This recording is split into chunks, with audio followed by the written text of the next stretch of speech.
Hello, this video is about setup and installation of the AG63Pro brake gyro, which is an anti-sideslip braking system and nose wheel steering gyro. The AG63Pro is the latest version of this gyro, which was previously the AG63, and there's a couple of small differences in setup and programming that I thought it'd be worthwhile to do a short video. I'm not a professional YouTuber, so I apologize on the front end for any sloppy edits on this, but I thought it important to just do some kind of a video to help the setup because I ran into just a couple of issues when I put it in one of my EDF jets. So let's get started. So as I said, this is an anti-sideslip braking gyro. It's made by Assan. It runs about $60, and it's pretty straightforward, pretty similar to the previous version of this gyro, but a couple of notable differences. So I guess in starting, we can open up the package. Maybe.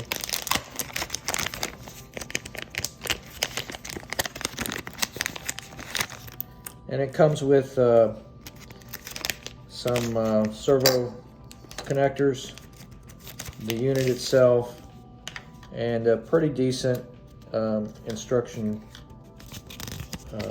pamphlet. One of the things you'll see here is a power cable coming out one end.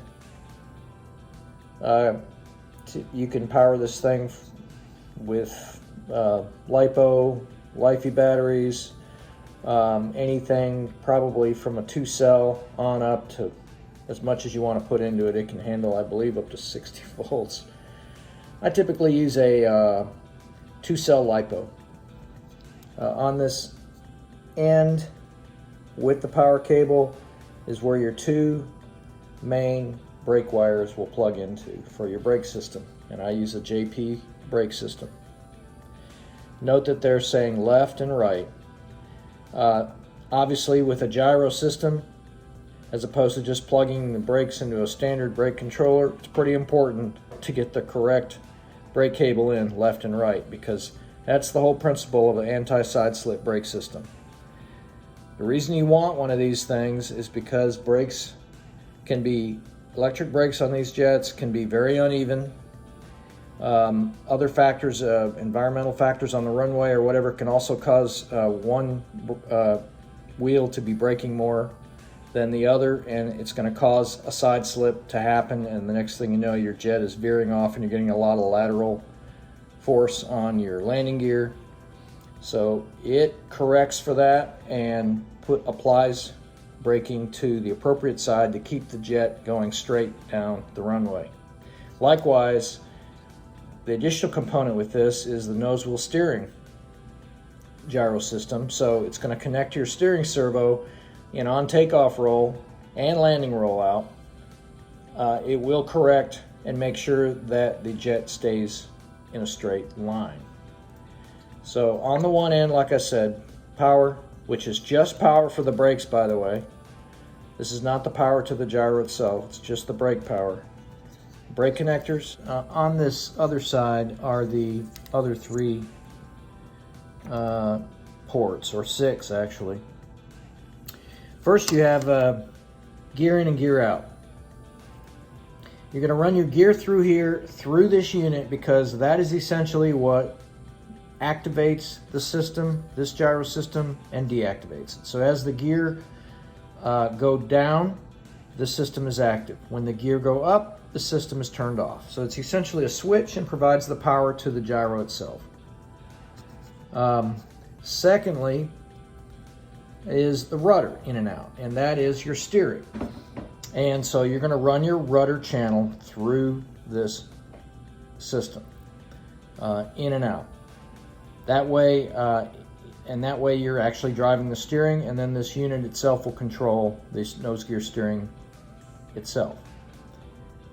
Finally, the nose steering servo goes in one of these ports, because this is the unit now that's going to control that nose wheel steering. and correct it. And then the brake from the receiver, whatever the brake channel is, goes in here. And as I pointed out earlier, the output for the brakes is on the other side. So the next thing is to go ahead and actually set this up in the aircraft. And I'm going to start that right now. So I'm going to be putting this into my HSD Jets Super Viper. It's an EDF version. It is HSD, so it does have that multifunction controller, which is essentially a junction or fancy computerized Y connector. But if you have any kind of brake system at all in any aircraft, it should be familiar to what we're doing. So the little instructions, the diagram is actually very good. Don't lose this. This actually does a very good job of showing exactly how the connections are to be done to the unit. I'm going to grab all these wires out of this jet and attempt to make those connections. One thing to point out, if you'll notice, the 4 little arrows on the face of the device pointing all 4 directions. You can mount this unit virtually anywhere as long as it is flat against either side, top, bottom, and not at an angle, and in any direction, and it will adapt. It's pretty good programming, the way it actually will assimilate which direction everything is pointing. So let me get these connections made. Okay, I'm not going to show all of the connecting that I've done with those connections. I pointed out what they are. I had to locate each one of them in the receiver. Receiver's down here, by the way, below this. And essentially, instead of running it into the MFC or the in some planes it would just be directly to servos, but this is the multifunction controller. Instead of running it to here from the receiver, I'm running it through the appropriate gear or rudder in there, and then out on those out ports back into the controller. So that's all we've done there. We located the nose wheel steering servo connector, and instead of it going into the controller, it goes straight into this unit, into the gyro.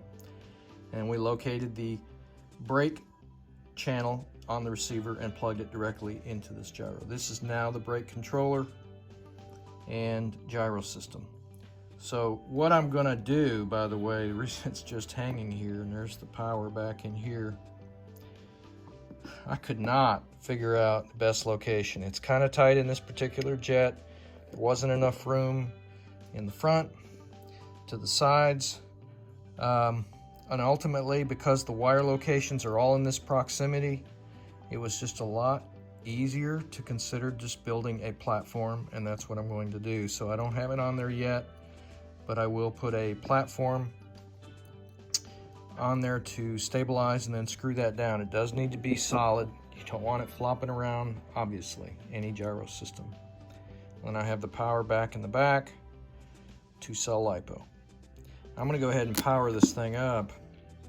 Got the transmitter on, and just power up the system, and you're gonna see everything come to life here, including the gyro system.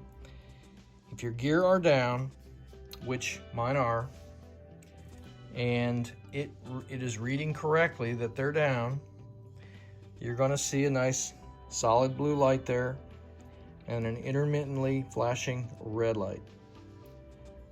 Talk a little about them in just a minute, but that means it's actually oriented correctly as far as the gear, and understanding that the gear is down, therefore the gyro is active.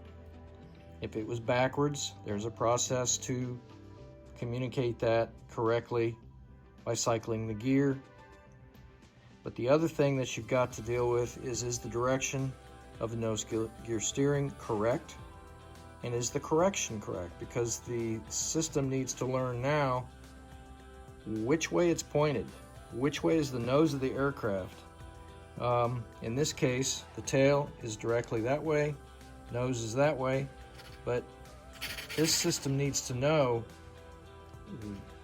those directions, and there's a way to do it. It's pretty automated, and I'm going to demonstrate a little bit of that right now. Okay, with the gyro properly initialized, everything's supposed to be working.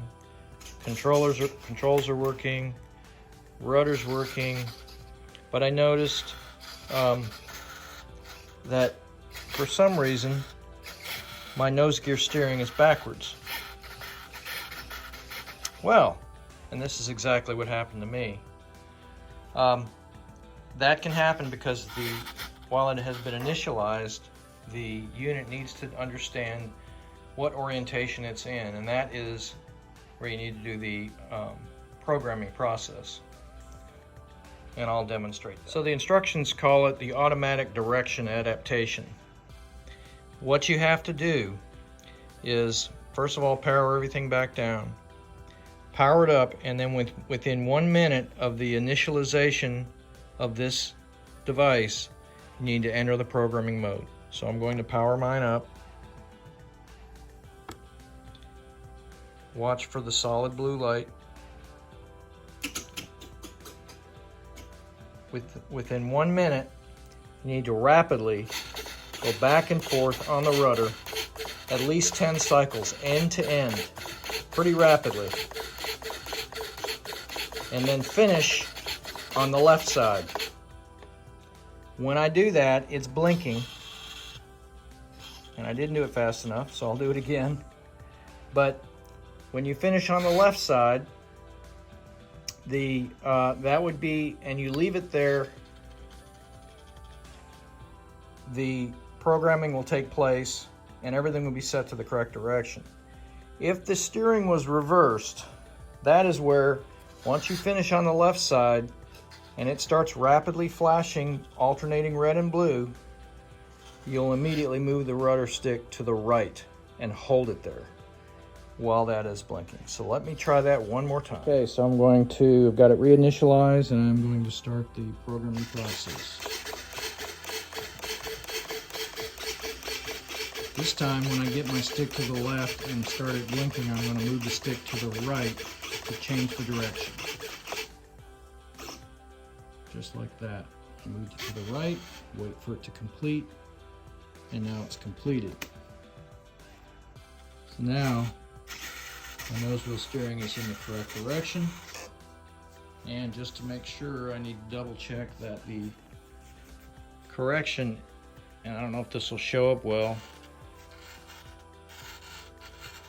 but that steering needs to correct appropriately if the jet was to move to the left or right. So that's a brief introduction, hopefully answering a few questions about installing this. That's it. The brakes, I double checked. I made sure, by the way, by only connecting one brake cable and then trying the brakes out, my brakes are on the elevator. I have a mix for my braking elevator, down elevator, to be my brakes. Braking. And you can see that when you activate the brakes, Braking. the red light comes on. Braking. I can hear the brakes activating. And I made sure I had the correct one plugged into those ports.